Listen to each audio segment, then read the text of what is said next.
everybody involved in this operation gets so good at what See, this is what happens. Like, actually, we brought America and British to work together. Come on, isn't Germany the best? Okay, let me not say that. Hello, YouTube. We are going to be reacting to more The Fat Electrician. This is going to be called Biggest Logistical... Logistical flex of all time, Berlin Airlift. Okay, as you guys already know, I'm German, so I'm probably not going to know anything that he's going to mention in this video, so keep that in mind because I failed history class. Thank you. Thank you. Okay. Yes, that time that communists tried to starve an entire city, so America and the UK teamed up to deliver. Hey guys, this video is great. Let's give her 20 minutes or so. The hype train needs to cool off anyways. Yeah, exactly. The hype train needs to cool off. Yes, please. Billion pounds of food and supplies to that city using nothing but cargo planes. Today we're talking about the biggest economic and logistical flex of all time, America's Operation Viddles and the UK's Operation Plainfield, coming together to be known as the Berlin Airlift. But first, a word from our sponsor. This video is brought to you by Henson's Shaving. Okay, here's the deal. Henson's is a family-owned... Oh, you guys, the men in the chats. This is what you guys need, okay? But if you have like a beard, don't use it. Yeah, just keep the beard. Machine shop that makes parts for the aerospace industry. There's literally parts on the Mars rover that these guys made, and one day they woke up and they're like, hey, we're just gonna make the most precise safety razor on the market. And this is it. This is all they sell. It comes with aluminum or titanium. If you want to pay extra, it comes with a little stand. And then they also sell the razor blades, so you have a one-stop shop. Not because their razor blades are proprietary, because this thing will take any shaving razor blade on the market. You don't have to buy their proprietary cartridge. You don't have to sign up for their monthly delivery thing. No, you buy this one time. And then you can put any 5-cent razor in it and shave for the rest of your life. So the product itself is fantastic, but more importantly, the company is awesome because every time a YouTuber does an ad like this, they get sent a little media packet full of talking points, what to say, what not to say, and so on. Now, I'm not supposed to disclose... Wait, they send them like a care package? Okay, you guys, the new goal for my YouTube channel is to get sponsored by KFC. You know what I mean? So that way, I get like a KFC card. I can go there and just eat whatever I want, okay? Thank you so much. Thank you for helping my dream come true. Thank you. Close this, but the brief that I got for Henson... KFC doesn't do sponsors? Ah! Okay, I tried. Said there is no script, do whatever you want, we trust you. Also, in the first paragraph, they said this, quote, if for whatever reason you don't get a good shave with our product, please let us know. If we can't help you, then don't endorse us. KFC of all places? Best razors in just the don't world. understand. If you disagree, we'd rather not ask you for a non-genuine endorsement. So not only are the razors great, but this is the type of company you want to support. I'll have a video. And a discount code down below. I don't think Let's I've get back seen to a the KFC video of his though. Info. After World War II, the Allied forces took control of Germany, and it was split into pretty much 4 different chunks. The Soviets got a piece, America got a piece, the French and the British both got a piece. Here's a map of that right here. Okay, here's where it gets a little weird. Berlin was also split into 4 equal chunks. The problem with that was Berlin was 100... Look at how greedy everyone is. Unbelievable. This is how you know, everyone wants Germany. You know what I mean? Okay, maybe I shouldn't make jokes with this video. I'm not gonna lie. maybe I shouldn't make jokes because this is like a sensitive topic though. 100 miles into the Soviet territory. So you have this little tiny speck on the map of British, French, and American territory completely surrounded by the USSR. While that is weird, it wasn't really a problem because right after World War II, everybody was still an ally. So America, the British, and the French had no problems using the roadways and the trains to get food and supplies to their section of Berlin. Now, just so we're on the same page, Berlin and essentially all of Germany to a slightly lesser extent is essentially a third world country at this point in time. Berlin in particular has essentially been turned into rubble from Allied bombings. The entire German economy... Oh my god, look at what they did. This is actually insane. This is actually insane though. Look at how bad everything was back then. Sheesh, everyone was suffering. Oh my god.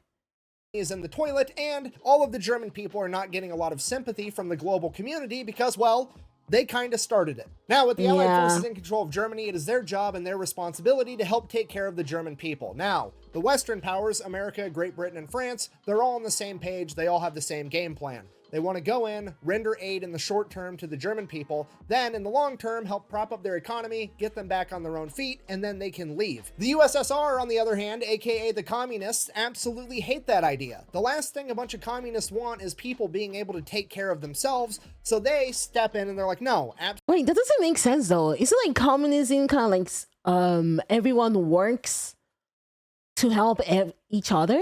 Isn't that what is like the main goal of it though? Why would they not be happy about that? That doesn't make sense. Absolutely not. We're going to build a communist utopia out of this place. Everyone but those in charge? It was corrupt. Yeah, I feel like, you know, like the main thing for communism is for everyone to work in unison. Is that English, unison? Like in union. Yeah. I guess like if it's corrupt, then obviously there are people taking advantage, you know?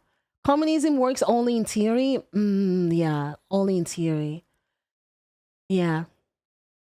So, in order to stop the Western powers from helping Germany, they decide that they're going to print billions and billions of Reichsmarks, the German currency. They devalue the currency so there's so much money that it's no longer a store of value, to the point that it literally takes a wheelbarrow full of money to buy a loaf of bread. Because of this, the already struggling German economy completely collapses and a black market sets in, and the new currency for Germany is essentially cigarettes and food. And this goes on for like 2 years with the West trying to negotiate with the USSR on how to proceed. And during that time, the people of Berlin are quite literally starving and freezing to death, with the average Berliner eating less than 1,000 calories a day. I mean, no. Okay. But they are working though at the same time. Like they're doing a lot of like physical activities. Lol. I was about to like make a joke. I mean, I eat less than 1,000 calories a day. but I digress, you know? Eventually, the West steps in and they're like, we're just going to do it without the communists because we have to help these people. So they create a new type of currency for Germany known as the Deutschmark, and it's going to be seen as a real store of value and help rebuild the German economy. The Soviets find out about this and they freak out, basically break all diplomatic communication with the Western powers, and they officially want to break up and just have East versus West, capitalism versus communism, Hungary versus Fed. This is where the Cold War really starts kicking off. And the first ideological battleground of the Cold War is going to be Berlin, because remember, it's 100 miles into Soviet territory and a big chunk of it is still controlled by the West. Oh, is this where we like, I think this is where we built like the wall, you know? That way we can like divide it. Western powers. So the Soviets decide they need to take over that part of Berlin too. They can't have a little speck of capitalism in their communist utopia. Now, luckily for the communists, it's an easy fix. They really don't have to do anything, because the minute the West Berliners see what a communist utopia really looks like, they're going to willfully and freely denounce capitalism and run over and become communists too, right? Wrong. That's never going to happen, because obviously not. Yeah, I feel like those on the communist side will be praying. Weren't they like also, I've heard like stories about, you know, they were trying to like jump all the way to the western side. Many of them were trying to like escape, and most of them died at the wall area because they were like shooting at them. Oof. Oh my lord. That was actually super insane.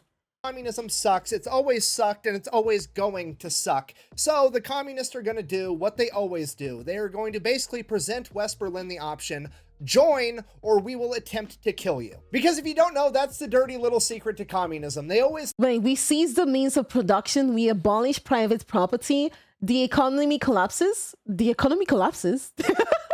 talk about seizing the means of production. What they never bother to tell you is that people are also part of that means of production, and they will seize you too. So that's exactly what they do. They attempt to seize West Berlin. They blockade it off from the Western powers. They cut off every road, every railway, and every waterway so that the Western powers cannot get West Berlin food or any other supplies. And then they family also like separated here, kind of like the same thing that happened with like the whole North Korea and South Korea. Or did that not happen with like the Berlin Wall? I feel like it probably did though, you know?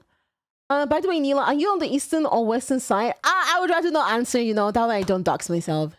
Capitalism isn't better. That is true though. That's actually true. I wish there was like a middle ground between the two. Because there are some good things about... Wait, will I get flagged? There are some good things about communism and there are some good things about capitalism, okay? It's just, you know, each side is doing the extreme bad right now and is not looking too good. cut off the power to that section of the city, quite literally freezing and starving them to death until they comply. So obviously this is a diplomatic and humanitarian disaster. All the military leadership runs over to President Truman and they're like, hey, what do you want us to do? Basically, we got three options. Option A, we can start rolling tanks in and kick off World War III right now. Option B, we can just leave the Berlin people there to die. And option C, we can try to fly in as much food and supplies as possible, but getting enough to feed an entire city is basically gonna be impossible. What do you want to do? Now, obviously, I'm paraphrasing a little, but Truman basically said, we're America, we don't start world wars, we just finish them. Also, and I quote, we stay in Berlin, period, which narrows it down to one single option. They are going to fly in enough. Okay, so if I'm going to get canceled in the future, I need Americans to defend me, so that way I win. Yes, yeah, that's actually a good idea. Food and enough supplies to try to feed all of West Berlin. Here's the catch with that. The American leadership has absolutely no idea what that's going to take or how to even proceed. So they go to the British government, who has just spent the last decade rationing their own people, and they have a great understanding of what it takes. You can still see the different colored light bulbs in east and west from the sky. Oh my God, I've only been to like Berlin a couple of times though. See? For those that are looking, I'm not from Berlin, okay? But yeah, I've only visited there a couple of times, you know, with like school, some school trips, sometimes with my friends, you know, because it's a really popular place. And yeah, I haven't really seen the bulbs. I don't know. I don't really go there as a tourist. Yeah. Maybe next time I need to look up maybe like museums to like visit and stuff like that. Usually I just go there for like for the culture, the people there, you know, the amazing people there. Yes. To keep a large population of people fed and warm. So Great Britain crunches the numbers and they figure to get every single person in West Berlin 1,700 calories a day, it's going to be 1,500 tons of food every single day. In addition to that, since the power got cut off, they're going to need 2,500 tons of coal and fuel every single day. Okay, 4,000 tons, just so we're all on the same page, that is 8 million pounds of supplies every single day, just to keep everyone alive. And the best cargo plane they have to work with at this point in time is the C. Well, how long did they do this though? I hope he like mentions it. But this is like a really insane thing to do every single day. 47 Skytrain, which has a maximum capacity of 3 tons, meaning that they are going to have to land 1,333 cargo planes into Berlin every single day. To put that into perspective, there's only 1,440 minutes in a day, meaning that one plane has to land every minute and 8 seconds.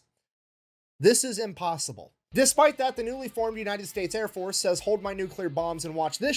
Because on June 26, 1948, 2 days after the Soviet blockade, they launch Operation Viddles, where they are going to try to feed an entire city via cargo plane. 2 days after that, June 28th, the UK says, hey, we're going to help too, and the RAF launches Operation Planefair, and together this becomes known as the Berlin Airlift, and right out of the gate, it is a... Imagine the amount of fuel, because the cargo planes, they do use fuel, right? So imagine the amount of like fuel they use just to like go back and forth carrying all this stuff with them. Jeez, okay. American and British actually really helped us a lot during this time. That is insane. Complete and utter show. They're trying to fly in planes from absolutely everywhere. Use what? Fuel.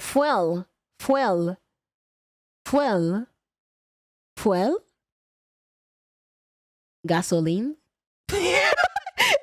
Isn't that how you pronounce it? Fuel, no? Fuel. Other? Fuel.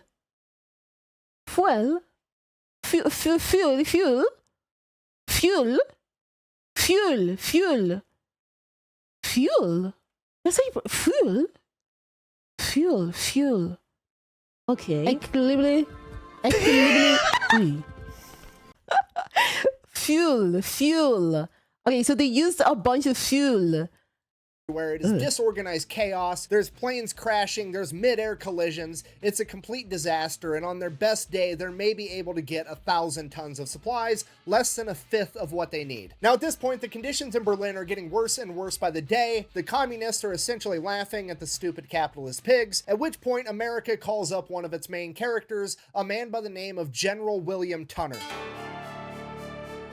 okay, All right, okay. this is a guy that coordinated all the logistics of getting supplies into China during World War II when they had to fly over the Himalayas. If anybody can unfuck this situation, it's gonna be him. And that's exactly what he does. So General Tunner comes in and he's like, here's the deal. We're gonna fly these planes like we're conducting an orchestra. There's 3 air channels to Berlin. The 2 on the outside are gonna be planes going to Berlin, and the one in the middle is gonna be planes leaving Berlin. For the 2 air channels going into Berlin, we're gonna launch 1 plane every 3 minutes all day. Every 3 minutes? It's like, wait, 60 minutes in an hour? There's like 60 times 24 minutes in a day, you know? That's like a lot. That's a lot. You know? That's like a lot of planes. That is a lot of planes. Every single day, and those planes are going to fly at 5 separate altitudes, staggering every single time to give them just enough time to land. The Germans on the receiving end of this are like, we're literally starving to death. We got to help out the Americans and the British with this. So they show up and they start unloading the cargo planes for them. And they get so good at unloading these planes that they can unload all 3 tons of cargo in under 7 minutes and help get the planes turned around and sent back out. And this turns into one of the most beautiful humanitarian team effort moments in human history. There's American and British pilots, aircrew members. Oh my god, I need to like stop hating on the British then. Damn, you guys helped us a lot, to be honest. Okay, I'll reduce my hate from 100 to 98.2, okay? Yeah, that's actually what you deserve, yeah. Mechanics all just showing up in West Germany without even being called to help with this effort and to fly and repair these planes to keep them going around the clock. And then what about France? It's fine, it was just Berlin, kidding. Oh, true. French also helped us. Ah, that's a tricky one. What did French do though? I need to see what they did. Berlin, the same thing is happening. There's Luftwaffe airplane mechanics showing up to help repair the American and British cargo planes to keep everything running. The 2 sides that were fighting against each other just a few years ago are now working together to save people. Everybody involved in this operation gets so good at what this is what happens. Like, actually, we brought America and British to work together. Come on, isn't Germany the best? Okay, let me not say that. Not in this context, though. Chill. Wait. Years later, isn't Germany the best? Yeah, exactly. exactly. they're doing, that the choke point that's holding up even more progress is that they don't have enough airfields to land the planes on. So the Germans straight up build another one. The only problem with that was there was this big ass apartment building in the way, and when the pilots lowered their landing gear would only clear that apartment roof by like 20 feet, which seems like it would be kind of terrifying. So the Germans are like, hey, do you want us to rip that apartment building down? What do you guys want us to do? And the American and RAF pilots are like, bro, we just got done flying in World War II with you guys and the Japanese shooting at us. The apartment's gonna be fine, trust me. And sure enough, they start not only hitting, but exceeding the quota of 4,500 tons a day. And this infuriates the Soviets. This is the biggest economic and logistical— To be honest, the biggest you to the Soviets, not gonna lie. Like, holy middle finger just from this.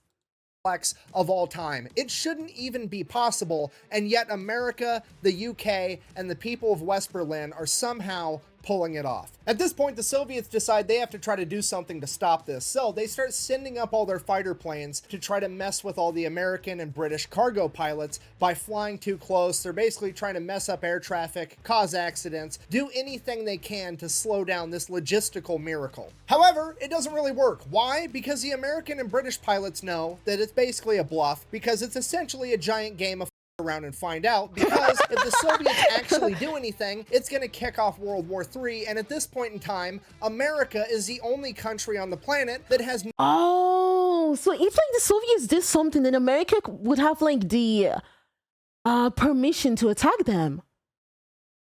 So they had to like chill out. Oh my god, okay. Yeah, nuclear bombs and a president that's not afraid to use them. Okay, if you're not picking up what I'm putting down, I'm trying to tell you that the American and RAF pilots are flying with the confidence of knowing that if one of these Soviets shoots them down, President Truman is going to slap their entire country. And to make it all the more impressive, this was done with radio and telegram only, no long-range satellite or cell phones, no GPS in the planes, and pretty much all labor being done by hand. Oh my god, that is really, really impressive though. Like genuinely. Oof, that is really, really impressive. With the sun. Needless to say, they were unfazed by the Soviet harassment. How unfazed were they? Thank you so much for asking. Cue our next main character, Gale Halverson, aka the Candy Bomber. He was one of... The Candy Bomber? What does he do? Like, instead of sharpnails in the bomb, there's candy inside, there's candy inside of it? What? Why would they name him the Candy Bomber? The mini pilots that was flying supplies into Berlin, and somewhere along the way he decided that he was going to start dropping candy bars with little handkerchief parachutes out of the window of his plane over West Berlin so that the kids could get some candy. Oh my god, that's so nice! Oh my god, that's actually really nice though. Because like, isn't like their food is super limited, so the only thing they are allowed to eat is whatever the, you know, the Americans and the British bring for them. And this guy's like bringing chocolates and candy. Oh my god. Okay, this is really, really nice though. This is really nice. Oof. A bit normal that France didn't do much because after the war, the French were kind of how to rebuild the industry and most of the labor work to be real. Oh, I mean, obviously I was like joking earlier though. To be honest, the fact that they still helped us a bit, I really, really appreciate it, you know? Wait, why am I saying I appreciate it? I mean, I'm really glad they did help us a bit, you know? Yeah, like everyone just coming together to help Germany during that time. It's really, really nice. Because normally, if you think about it though, after the painter, you know, you would assume most people would be so against it. Okay, obviously not everyone is going to be like, yeah, come on, let's go help them. Obviously not. Yeah, I'm sure there were like people really against the whole helping. Yeah. The painter was Austrian, I know, but no one is like claiming him. Austria isn't claiming him. Like, come on, like they're not claiming him. Candy. And eventually this caught on and all the kids were waiting where the planes would fly over, hoping that they would get a candy bar. Then the American government caught on and they're like, oh, this is a great propaganda opportunity. Imagine what it would be like if every single plane... They left us alone and suffering after World War I, so they didn't want it to repeat that mistake. Yeah. Was dropping candy out of it. So that's exactly what they do. They start dropping a bunch of candy out of every plane, and then they make propaganda out of it. But then it gets bigger because all the American candy companies... Are the Hershey's chocolates good though? Because imagine they're like sending them trash chocolates. Are they actually good? I've never had one before. Hershey's was good probably in the past, but today they're meat as oh. They start sponsoring it and donating even more candy to drop. And then it gets bigger because all the kids in America and the UK start raising money at school to buy candy to give to the kids of Germany. And they're giving out even more candy. And the Soviets have to stand there and watch as the Americans and the British are not only flying in a literal Costco worth of into West Berlin every single day. Wait, but I do feel really bad though. Imagine West Berlin is just enjoying all this and those in the East Berlin are just watching. Oh my god, that's kind of fucked. That is actually fucked. Like, just imagine you're on the other side watching how they're dropping chocolates, food, everything they need, and you're just there with the freaking Soviets being poor, depressed, basically trash. Oh my, that's f***ed up. That's actually f***ed up. But they're dropping... Now I know why they were doing everything to like cross the wall. It definitely makes sense. Candy out of their planes like it's a parade the entire time. And this is all going on while East Germany and East Berlin is eating potatoes and standing in bread lines, and it makes the Soviets look like the biggest on the planet. Yeah. Because not only are the people of East Germany watching the Western world essentially move heaven and earth to help out West Berlin, they're also watching the Soviets be more interested in disrupting America and the UK from helping people than they are in helping the people of East Germany. In short, America and the UK are playing to win, and the Soviets are playing to not lose, and it is leading to a lower quality of life for all of East Germany. As it turns out, Sun Tzu was yet again correct when he said the sun may rise in the... Sun Tzu? Oh my god. Wait, didn't we watch like a video where he was like jokingly making quotes of Sun Tzu? The Art of War! That's the only reason I know about that name.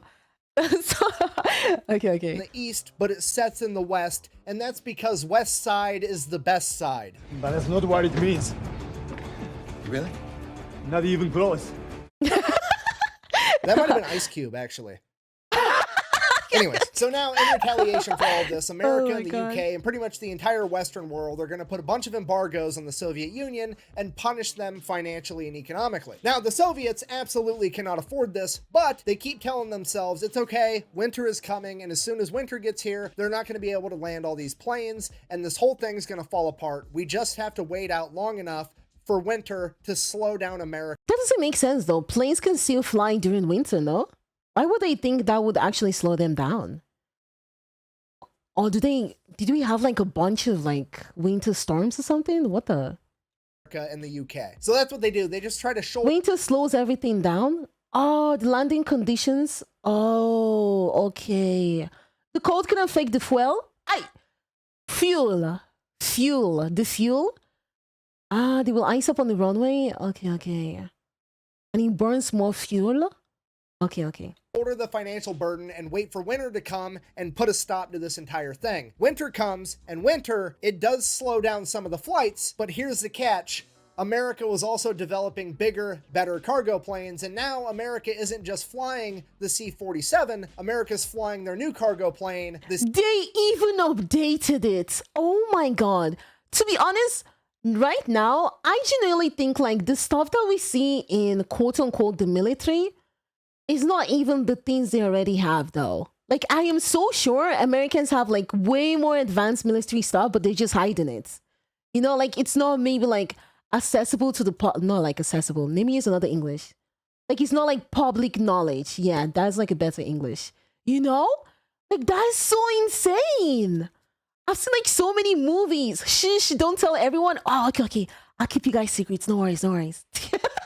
C-74 Globemaster, and as opposed to the previous C-47 carrying only 3 tons, the Globemaster can carry 25. So despite the fact that weather can sometimes delay flights, America and the UK continue to improve and increase the amount of supplies that they are delivering daily. And by Easter Sunday, 1949, they would break their own record, landing 1,383 planes in a single day, delivering 13,000 tons of supplies, which is 26 million pounds, which obviously is like 11.8 million kilograms or roughly 87 blue whales. Yeah, the United States Air Force and the RAF shipped... Does anyone know, he didn't really mention it in the... Did he mention it in the video and I maybe just it skipped my mind? Did he mention how many people lived in the west of Berlin? I think he probably did mention in the beginning though. I didn't pay attention there.